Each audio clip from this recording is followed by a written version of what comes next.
വരാൻ പോകുന്ന summer transfer വിൻഡോയ്ക്ക് മുമ്പായി നിരവധി ട്രാൻസ്ഫർ വാർത്തകളും മറ്റും ഇപ്പോൾ തന്നെ പുറത്തുവരുന്നുണ്ട്.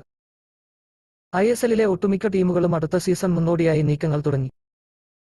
നിലവിൽ ലഭിക്കുന്ന റിപ്പോർട്ടുകൾ പ്രകാരം കേരള ബ്ലാസ്റ്റേഴ്സിന്റെ വിദേശ പ്രതിരോധ താരമായ മാർക്കോ ലെസ്കോവിച്ച് ക്ലബ്ബ് വിടുമെന്ന്. ഇതോടെ എല്ലാ ആരാധകരും ആരായിരിക്കും താരത്തിന് പകരമായി ക്ലബ്ബ് കൊണ്ടുവരിക എന്നറിയാനുള്ള ആകാംക്ഷയിലാണ്.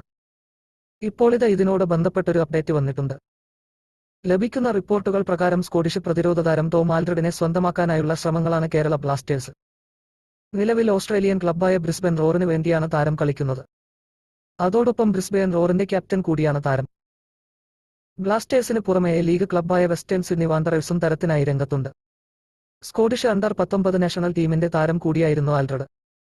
നിലവിൽ 33 വയസ്സാണ് താരത്തിനുള്ളത്. എന്നിരുന്നാലും ഈ റിപ്പോർട്ടുകൾ വ്യാജമാണോ ശരിയാണോ എന്നതിൽ കൃത്യമായ വ്യക്തതയില്ല. ഓസ്ട്രേലിയൻ മാധ്യമമായ ന്യൂസ്. കോം വരും ദിവസങ്ങളിൽ ഇതിനെക്കുറിച്ചുള്ള കൂടുതൽ വിവരങ്ങൾ പുറത്തുവരുന്നതായിരിക്കും.